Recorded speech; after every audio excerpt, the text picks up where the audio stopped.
What's happening, Hardscapers? This is episode 167 of the How to Hardscape podcast, where we talk about how you can start and grow your hardscaping business.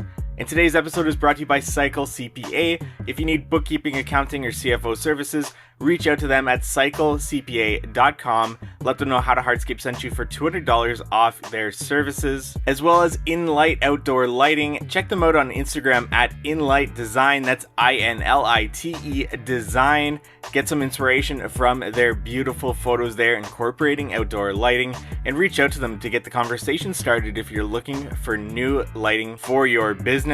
And today we're joined by Jacki Hart. She's the president of Consulting by Hart, and with 35 years in the industry, she has something to say about employees and culture. An excellent episode, something that I need personally as well in my business. So without further ado, let's get into this. Today, we're joined by Jacki Hart, and with a career spanning 35 years, including founding, managing, and selling Water's Edge Landscaping, she is the president of Consulting by Hart, where they provide support and training that empowers business owners to lead their teams toward success. Jacki, thank you so much for joining us here. Hey, it's my pleasure to be here. Thank you. Awesome, Jacki. Let's get started to get to know a little bit more about you yourself, how you got started in the industry, and sort of your evolution towards consulting. Can you give our audience a little bit of context around that? Sure, absolutely. I don't want to bore you with the details because it's a long journey, but I started working in a garden center, then ended up getting laid off because they went bankrupt. And we had a gardening service in the garden center and had people coming, phoning me, looking me up and phoning me at home saying, how come, like, where did everybody go? And anyway, so I started my own company and Water's Edge Landscaping with a small pickup truck, and one girl helped me part-time. And then I grew that to 35 staff, lots of trucks, lots of trailers. We were in cottage country in Ontario. So lots of boats, barges, lots of island work, and lots of logistics. And I grew that business 24 years. I sold it in my 25th season to my general manager. And through that transition, we had a 5-year transition. I started doing business coaching and consulting with others in the landscape industry. So I speak at a lot of conferences and have a lot of clients right across Canada. I don't speak in the States.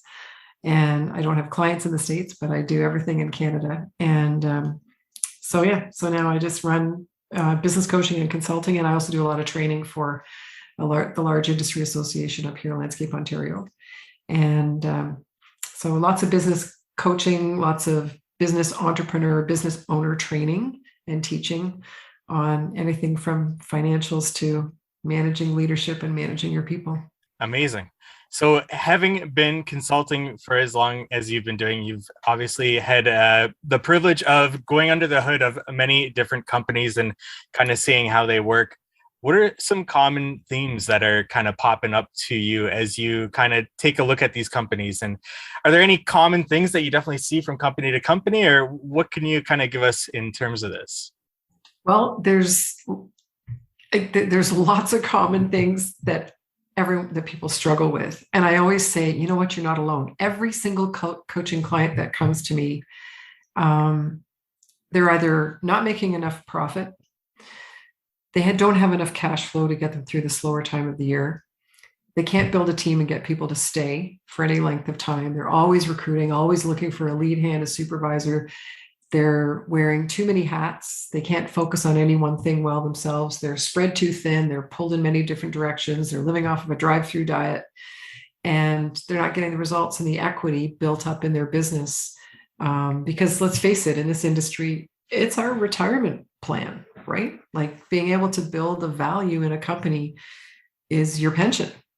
So not understanding how to manage your costs, manage your overhead, manage your gross profit and all of your margins, and manage your people is probably the biggest challenge. We're an industry of technicians, right? I started my business, same as many of your listeners start their businesses. You know how to landscape, so low barriers to entry. I need a pickup truck and some tools and a couple of people and a few customers, and I'm in business. And then when it starts, the zeros start to add on the end of the sales and you're into the millions, the problems start and challenges start to multiply just as quickly unless you understand that you actually have to slow down in order to go faster. And that's the hard part, is being able to take your foot off the gas long enough to come up for air and look around and say, okay, what actually do I need to develop here as a strategy? Where am I doing really well? Where am I not doing well? What are the gaps in the business? And who do I need to go hire that has different and complementary skills to mine, as opposed to the same skills that I have? And probably the number one challenge, Mike, that I see over and over again in the last 5 years is labor, is employee retention. So that's what I think maybe we should talk about today. That's a great topic to get into. Something that we really haven't done a deep dive with anybody on the podcast just yet. And a lot of things that you just said there kind of resonated with me, drive-through diet and all these different things. So myself operating my business, which is really small, and trying to find employees and struggling with that and retention. This is a great topic for not only myself, but I'm sure many other listeners. As you said, this is a common thing that we're struggling with in this industry, is the labor shortage that I personally don't think is going to go away anytime soon. Mm-mm. No, it's not. And I think as the economy shifts downward a little bit, inflation going up, and this confidence in the marketplace, perhaps, a lot of us breezed through the pandemic, and I don't use that term lightly, relatively well, because people were prevented from traveling. No one was able to spend their discretionary income on all the toys and joys. So they started to do, especially residential landscape. That part of that sector of the industry has been absolutely booming in the last couple of years.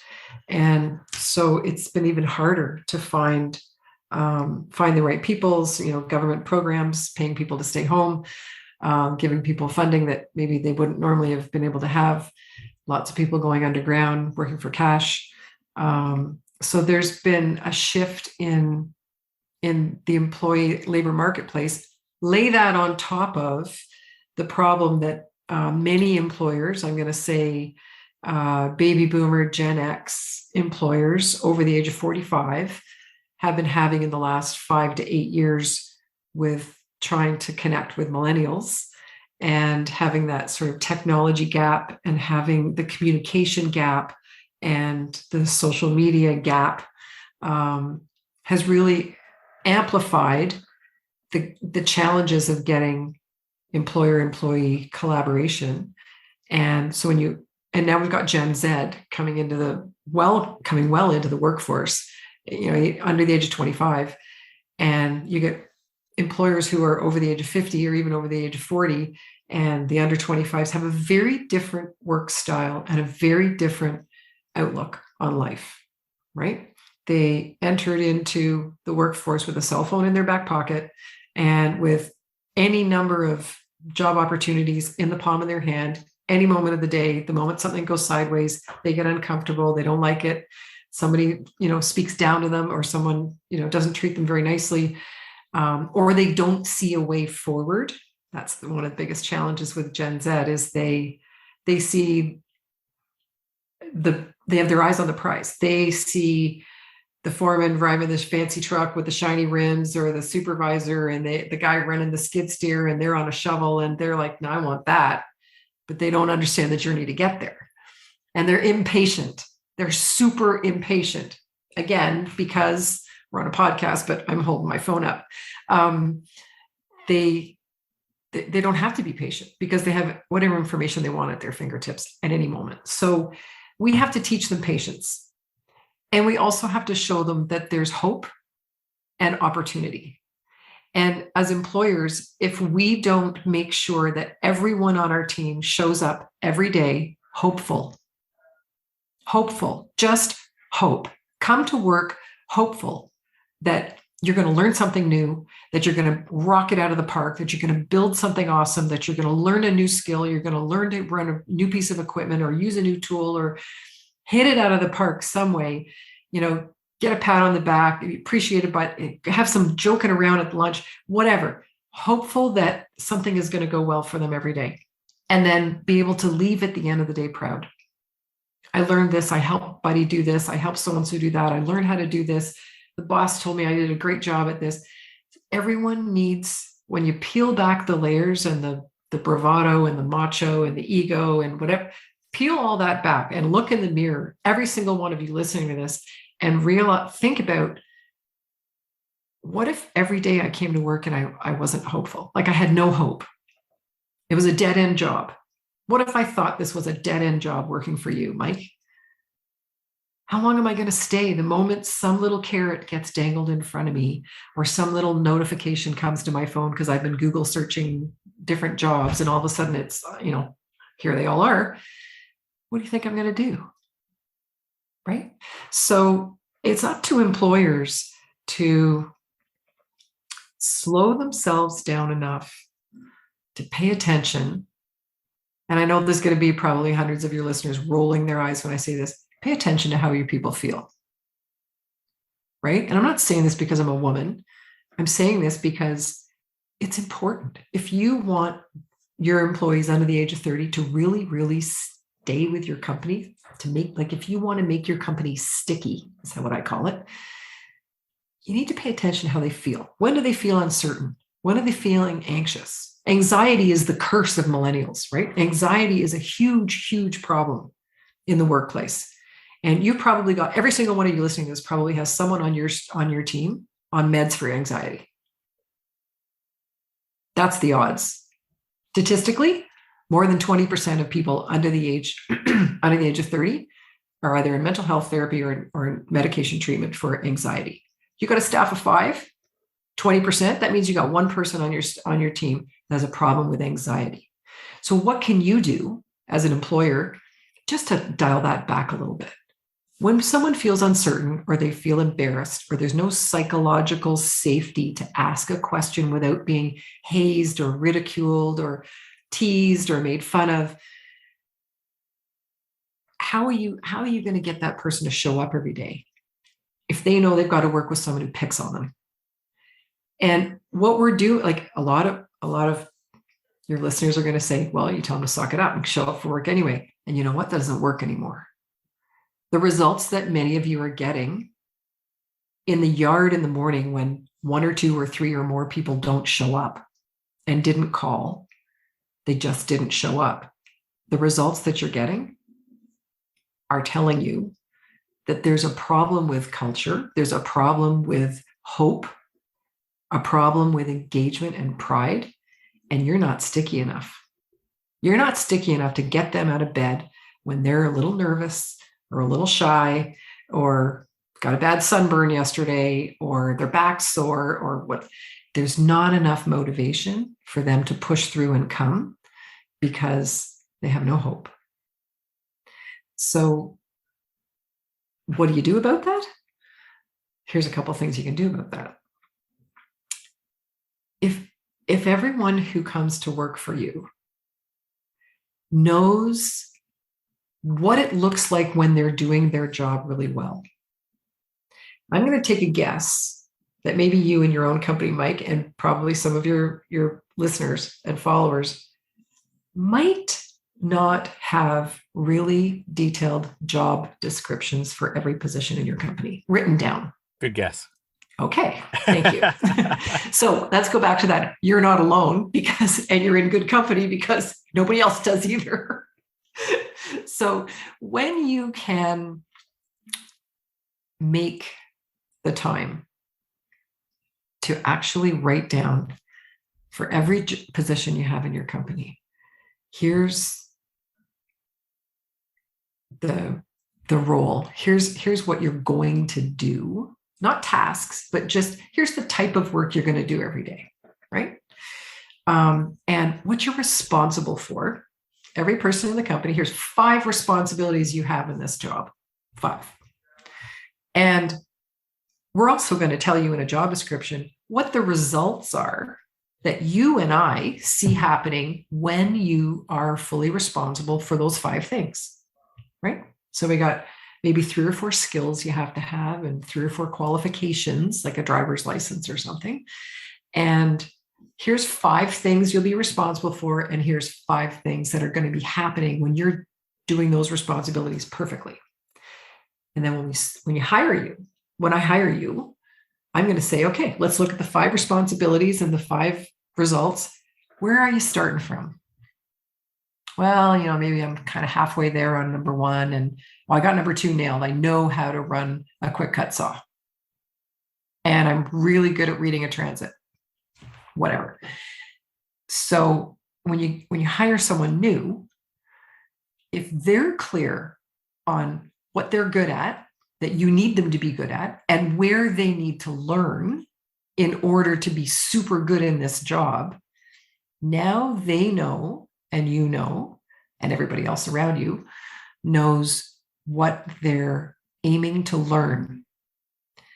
And the number 1 phrase that you'll hear over and over again is, what's in it for me if I work for you? 20 years ago, the answer to that question was a paycheck.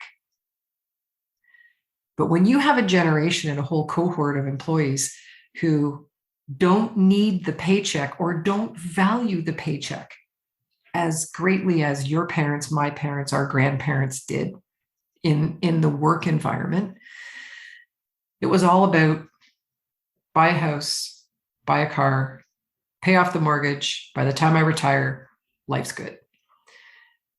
It's not like that anymore. So motivation isn't just about money.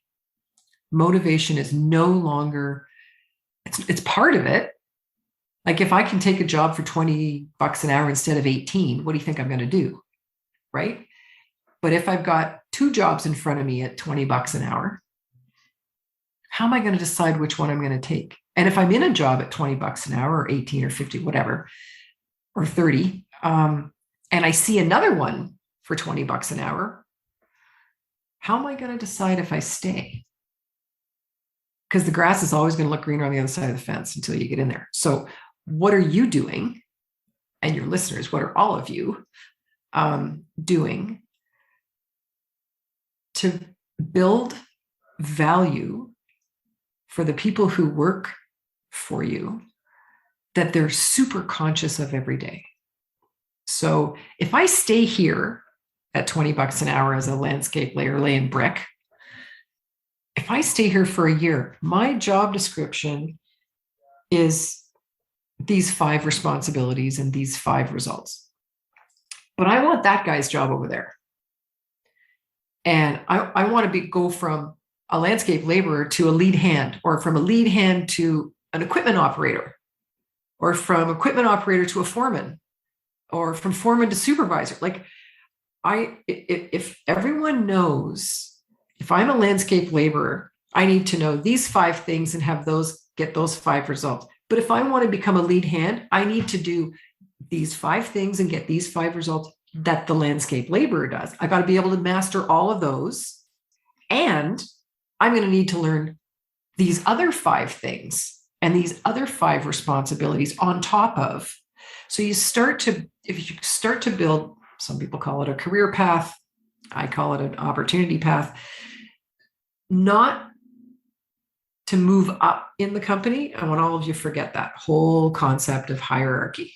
Okay. Like everyone's going to go, yeah, but somebody's got to make the decisions. You're right. Somebody's got to make the decisions. But if you think of a core company structure in a landscape company as what I call an agile cooperative, think of a wheel with spokes on the wheel. Okay. As opposed to a pyramid of layers and levels. Okay. Because Gen Z under 25 and younger millennials under 25 to 35 don't want to ever start at the bottom, right? And they don't want to ever be told, well, it's going to take 5 years for you to become a supervisor or a foreman.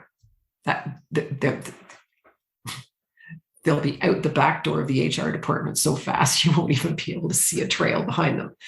So you need to think about changing the paradigm that we all have about corporate structure, company structure.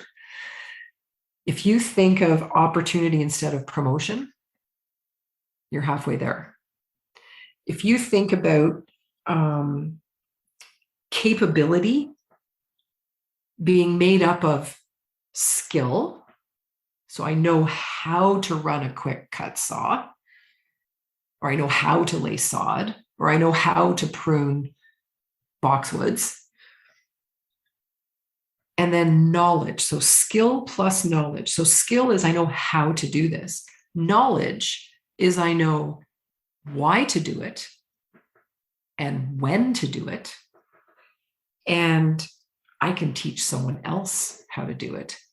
That's knowledge, okay? Or maybe wisdom a little bit. And then the third piece is will. I know how to operate a quick cut. And I know why and when and how to measure and how to, like, I know how to make those cuts. But do I want to? Can I be bothered? What's my pace?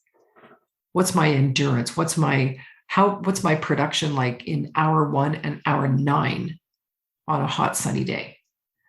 So how much will do I have to push through a sore back, or it's dusty and it's hot and I'm thirsty, I'm hungry, I'm whatever. How much will do I have to push through some of those things that most of us experience day to day, or potentially experience day to day? That's where the value is in being able to seek a new opportunity in a company. If I come to my job knowing exactly what's expected of me and exactly how my performance is going to be measured, these are your 5 responsibilities, and these are the 5 things we see happening when you're doing this super well. And I know I want to learn how to run a skid steer. I don't want to be on the shovel and the wheelbarrow. I want to be running the skid steer. So that was the first thing I did when I started my landscaping career. I was like, I'm getting in the skid steer. That's it. Get out of my way, because I'm coming in on Sunday mornings. I've learned how to drive that puppy. Anyway, so I think when you realize that you got to put the power in the hands of your employees, because your Gen Z and younger millennials, they want to control their own destiny, even though they have no idea what that looks like yet. None. Zip. Is this making sense? Yeah, absolutely. I have lots of follow-up questions, so keep going. Thoughts there. I just want to take a break from today's episode to talk about our sponsor, Cycle CPA. You may have a CRM or project management software in place, but what data are you using to ensure your estimating is accurate? Having a proper accounting setup and accurate bookkeeping done is key to understanding overhead expenses and other costs that must be recouped in your estimates. Cycle CPA is a remote bookkeeping and CFO firm that helps to connect the dots from the financial reports to the hardscape and landscape data needed in order to reach high profits. They provide landscape and hardscape industry benchmarking, job costing, financials by service line, advisory meetings, and much more. Cycle CPA's team of accountants are specialized within the hardscape and landscape industry, and you can visit them at cyclecpa.com, and for $200 off, mention the How to Hardscape podcast. Now back to our episode. We also want to say thank you to Inlight for sponsoring today's episode. Did you know that one of the easiest ways to grow your hardscape business and increase your revenue is by incorporating low voltage outdoor lighting to your projects? Using lighting can take your projects to the next level, make you more profit, and add that wow factor and make your business stand out. As a professional hardscaper, we know you need reliable and high quality products to avoid callbacks and wasted time on job sites. That's why Inlight offers some of the highest quality lights and is the quickest system to install on the market. Their patented Easy Lock connector ensures that lighting will be the easiest thing you install every time. No heavy lifting, no massive machinery, just plug and play. Not only that, but Inlight also provides many educational resources like online and in-person training, installation videos, unbeatable customer support, and more. Everything you need to successfully take your business to the next level with outdoor lighting and beyond. It's one of the many reasons why I stand behind Inlight and many other companies that provide these educational resources to their clients, to contractors, and to help us grow our businesses. So for more information on how Inlight can help grow your business, check them out on Instagram at Inlight Design. That's at INLITE Design on Instagram. DM them to find out how to put more money in your pocket this season. Okay, so I want you to think about putting yourself in the boots of the people who are working for you, in all the different types of positions that all of you have in your businesses. How do they feel coming to work? Where's the hope? Where's the pride? Where's the opportunity that they can see and touch and smell? Because if they can't see any of that, they're out the door. Or they show up when it works for them. They're not going to dig in, and they're going to let you down.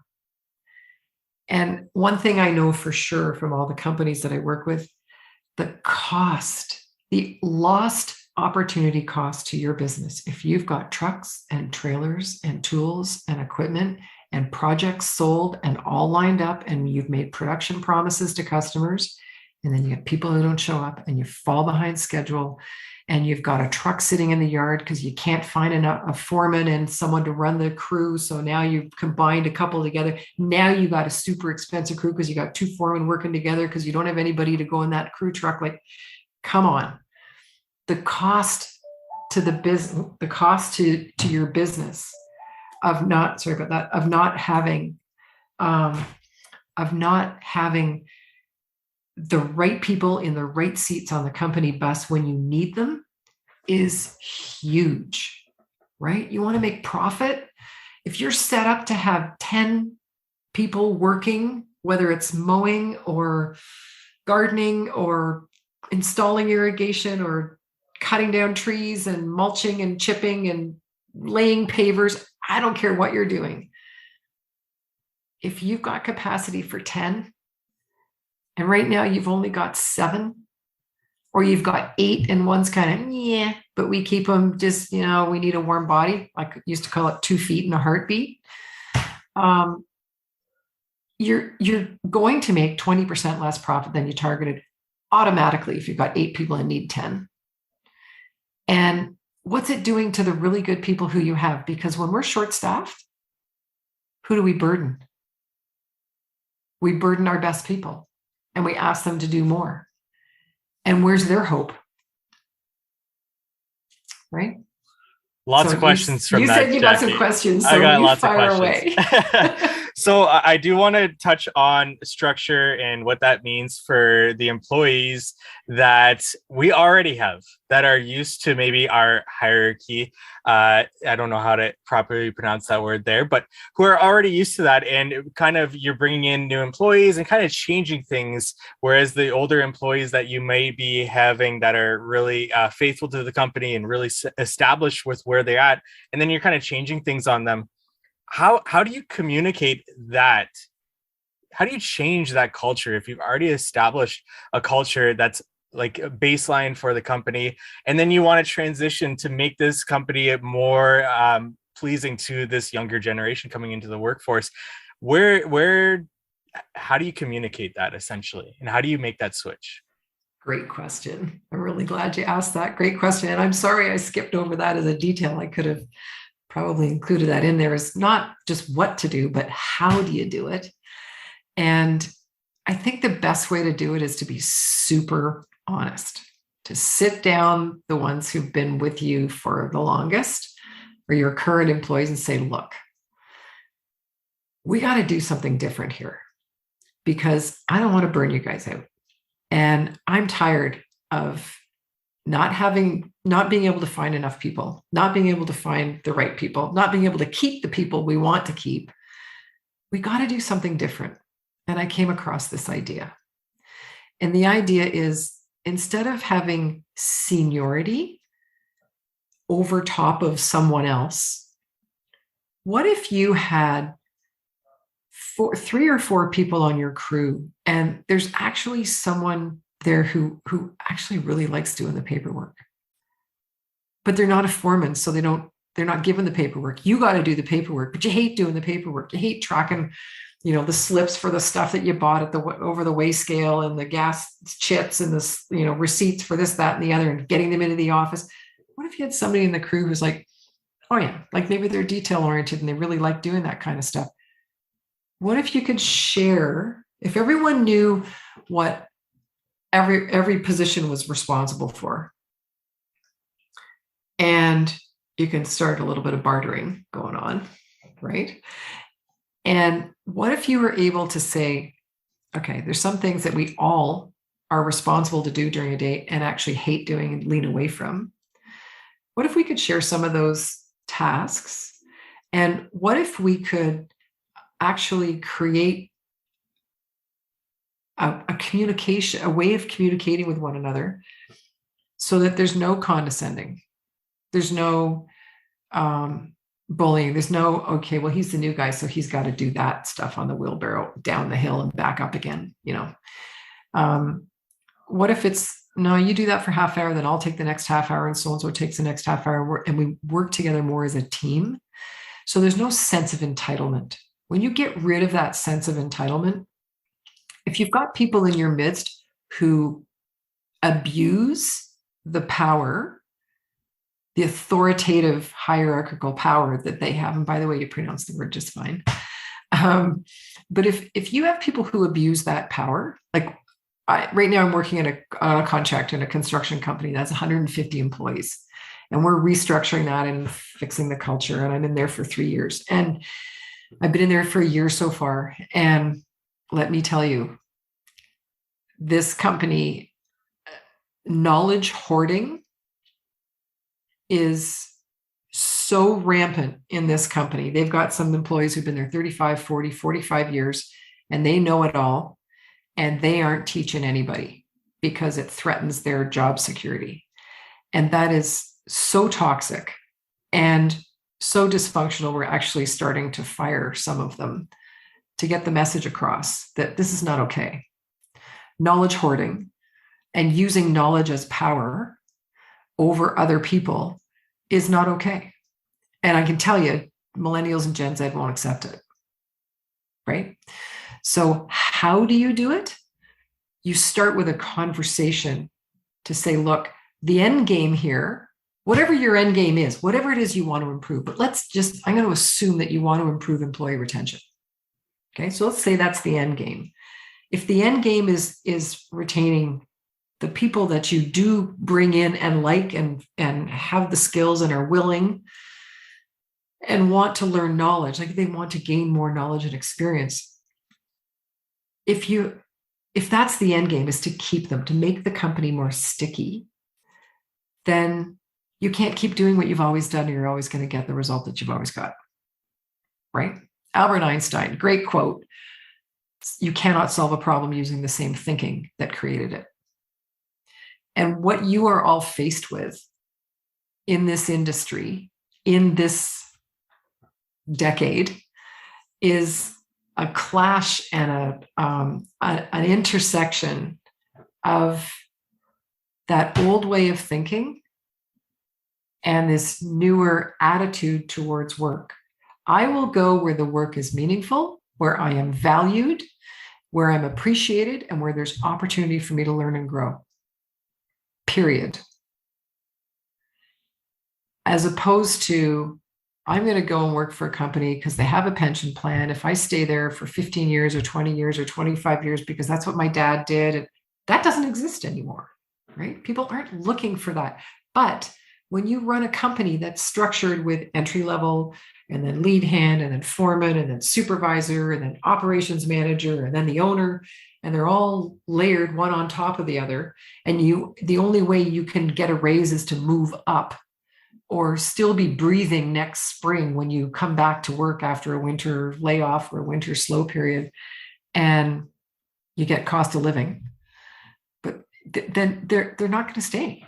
Like, the name of the game isn't tenure anymore. The name of the game isn't, I'm a more valued employee because I've been here the longest. That's what I'm dealing with this construction company, is people strutting around with their chest sticking out because they've been there for 35 years. Well, guess what, sweetheart? You're fired. Like, you're bringing no value, and you're condescending and interfering with the opportunity for us to grow the next generation. So you're out at a very expensive cost to get rid of them. So does that answer your question? Absolutely. And it brings up many more questions here for Uh-oh. me. If you have, actually, this could be one of the last ones here, but I find with solutions for problems typically brings with it more problems that you have to deal with and move forward with. One company, one business owner that I had on the show was, he had a saying, something like, nobody's too good for the wheelbarrow. And he kind of created that culture where, you know, everybody from the foreman on site to the laborer or whatever you might call that in your business, and even him as the business owner, if he was on site, he was doing the hardest thing possible to set that tone for everybody, right? Love it. Yep. With that comes the concept of wages. If you're basing wages on some sort of hierarchy, what are you basing wages on in this system where everybody has roles and responsibilities that might overlap? And then you might say your roles and responsibilities are this, but then they start to evolve because they're willing to take on more and more work. Does wage have a bit more fluidity in terms of that than it ever had before, in terms of one, how long you've been at the company, as well as the roles and responsibilities that you're taking on? Or how do you see that kind of evolving? It's funny you asked that, because I just wrote a blog article about exactly that, and I actually put some wage ranges and stuff in there. So can I take a couple of minutes and just go through it? Absolutely. Okay, so most of your readers, are they north of the border or south of the border, or listeners? About 25% Canadian, 75% US. Okay, so you guys in the US, don't fall out of your truck when you hear me say these labor rates, because the rates in Canada are probably higher. Because don't forget, we are dealing in Canadian pesos, not US dollars. And so our labor rates, dollar per hour, look higher. And the cost of our jobs are way higher than the cost of your jobs, because our dollars are very different in terms of value of what it costs to buy a Big Mac is different here than it is there. So keep that in mind. Okay. And I'm not, even for your Canadian listeners, I'm not suggesting that the Toronto marketplace or the Vancouver marketplace is even comparable for an hourly wage to where I live in Muskoka, which is a rural area, or, you know, a small town in the East Coast. So there's a big range, and it really depends on regional diversity and the population density and cost of living of where you are. So keep that in mind. But I'm going to give you an example. Okay. So to your question, if you take a landscape laborer or a gardener, landscape gardener, like entry level, okay, $19 to $23. Welcome to Toronto. And so the requirements, skills, they need 5 skills. Entry level, a lot of people say if you're breathing and you've got steel-toed boots and you can smile, you're hired. Okay. So entry-level skills for someone like that might be they're dependable, they're punctual, they're physically able, like physically capable of doing the work. They can translate instructions into action, because you'll find people who you might hire that don't have that skill. It's a life skill, right? And maybe the confidence, the personal self-confidence to ask questions. So those could be basic skills for entry level. And then you say, okay, what about task knowledge? Well, entry level, they need zip, right? They don't need any task knowledge. So knowledge is 0. But will, so I'm going back to those 3 things: skills, knowledge, and will. Okay. Will, they consistently try to improve, and they're focusing on demonstrating their newly learned skills. That's the only will you need for an entry level person. Okay. So then you say, okay. And so everybody knows that. Everybody knows, okay, an entry level person comes in at $19 an hour. Maybe they come in at 20 because they worked for their landscape company. They got a few skills, but basic, right? And let's say someone wants to stay in that role because they don't want the responsibility of moving into lead hand, or maybe they're not really literate and they don't read and write very well. And so they don't want to start moving up into a role that requires that. And they're happy to stay as a landscape laborer. So that's where you have a range from, 19 to 23 or 17 to 20 or whatever that looks like. So that range is about tenure. It's how many years you've been here in that job That's what gives you the room to kind of, but they're going to cap out sooner or later. They're going to cap out, and all they're going to get over that $23 an hour is cost of living, whatever that is, at 2.5 or 2, or right now it's like 8. So that's landscape entry level. And then you go to like a landscape lead hand or a landscape gardener lead hand, 21 to $25 an hour. So they've got to have all the entry level requirements. So the skills, knowledge, and will of the entry level, plus they got to have 10 more skills, and 10 more points of knowledge. So 10 more things they know how to do: edge a bed, lay sod, adjust an irrigation head. I don't know, you pick. And then they need to have 10 more points of knowledge. And that would mean what, when, and why. So not how do we use a shovel and wheelbarrow efficiently, but what do we do with the material in the wheelbarrow when we get to the other end? Dump it all in one pile? Do you dump a little bit here, a little bit there, a little bit here? So what do you do with it? When do you decide to use this shovel, this wheelbarrow versus an MT85 or an MT100 or so? Like, when does it make sense to use a wheelbarrow versus the equipment? So that's kind of more of the lead hand can make those decisions. So what, when, and why? And then the will to constantly mentor and help others to improve. So you start with basic entry level and you say, okay, if you want to get to be a lead hand in the next 2 years, here's the 10 things you need to learn. Right? And when you've learned those 10 things and mastered them, now you can be a lead hand. Okay. So now we got a lead hand. We're not going up higher. We're adding value. We're adding experience. And the benefit to the employee is we can give you incremental raises while you're learning. And then once you've learned, now the pay range goes from 21 to 25 instead of 19 to 23. Now it's 21 to 25, right? And you've got 10 more things that you know how to do. But now you want to go, now your back's getting sore. You want to go run that skid steer. Okay. So what do you need? Well, guess what? In our job description for an equipment operator, you need to have a lead hand's skills, knowledge, and will, plus you need the skills, knowledge, and will to run the equipment. So now you got to show up on Sunday morning at the yard to go and practice how to learn how to run a skid steer and how to load it and unload it and grease everything. And, so the equipment operator, skid steer, excavator, mini X, whatever, could be 24 to 30. Okay. But maybe I don't want to learn how to be the equipment operator. I want to go from lead hand. I kind of want to become a foreman. Well, the foreman's 26 to 34 an hour. And the foreman needs to have the requirements of the lead hand, plus these 10 skills and those 10 responsibilities. See what I'm getting? Yes, absolutely.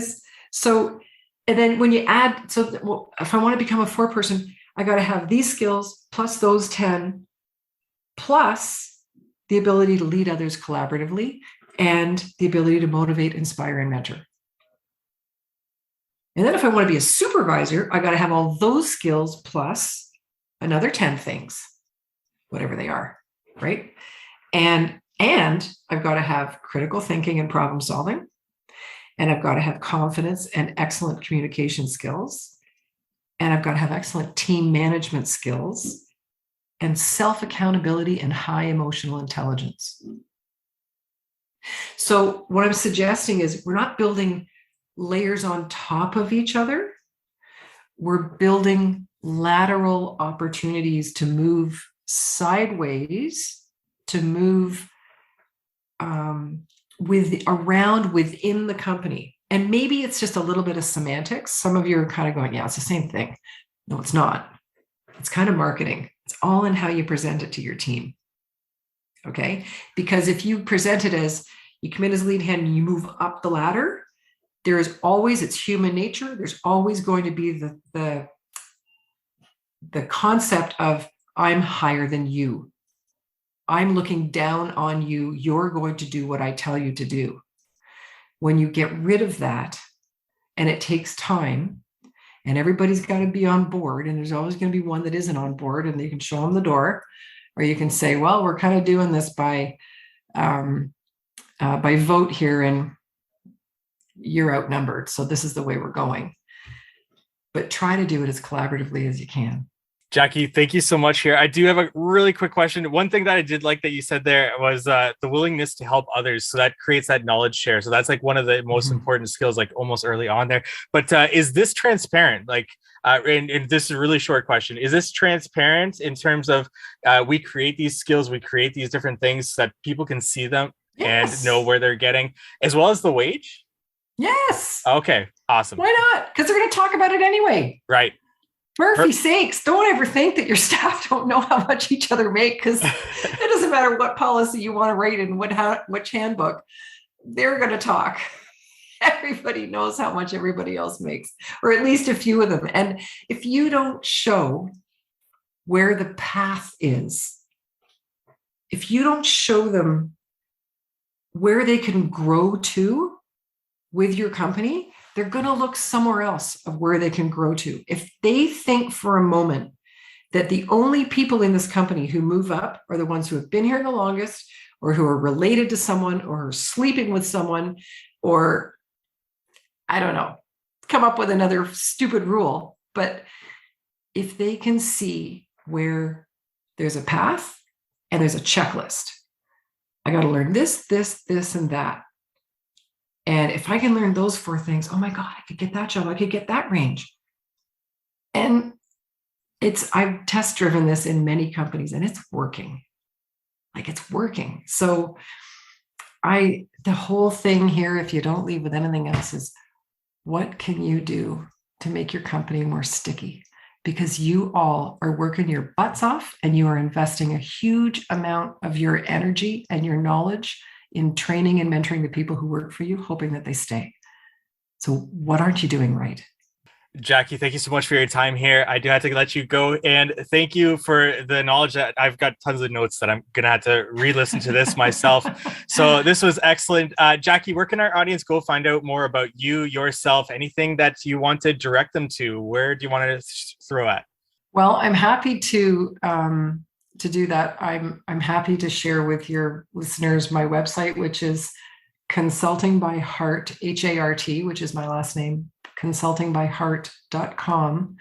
And if you go to the business tips section, I've got, 30 or 40, 50 blog articles there that have just tips like this, the ranges and the skill thing that I just talked to you about. It's a blog article that's just going to be posted maybe by the end of this week on my website. It's the August blog. So by all means, please go there for resources. But the sad news is I'm not taking on any more clients. That's unfortunate. So I'm not here to try to drum up business. I'm just here to mentor and to pay it forward from all the people who helped me in my career. I appreciate that greatly. And thank you so much for your time for that. That's consultingbyhart.com, and that'll be in our show notes. Jacki, thank you so much for your time. Thanks, Mike. It's a pleasure. And happy to do part 2 sometime if you want. That would be excellent. I would love that. Thank you for listening to today's podcast episode. I'd really appreciate it if you're listening to this on Apple Podcasts to leave us a rating and review. This really helps us with this show. So if you got something out of this episode or any of our other episodes, please leave us a rating and review there. It's been a while since we got one, so I'm asking because I haven't asked in quite some time here. As well as Spotify, if you're listening on Spotify, there is an area that you can leave a rating. It's a quick couple of clicks. There's not even room for a review. It's essentially just leaving a 5-star rating if at all possible. And once again, check out Inlight Outdoor Lighting at Inlight Design. That's INLITE Design on Instagram. Follow them, get some inspiration with their outdoor lighting from their photos on their page, and reach out to them if you're looking for lighting alternatives in the industry for your designs. as well as Cycle CPA. That's cyclecpa.com if you want to reach out to them for bookkeeping, accounting, or CFO services, and mention the How to Hardscape podcast for $200 off their services there. And we look forward to meeting with you next week on the How to Hardscape podcast.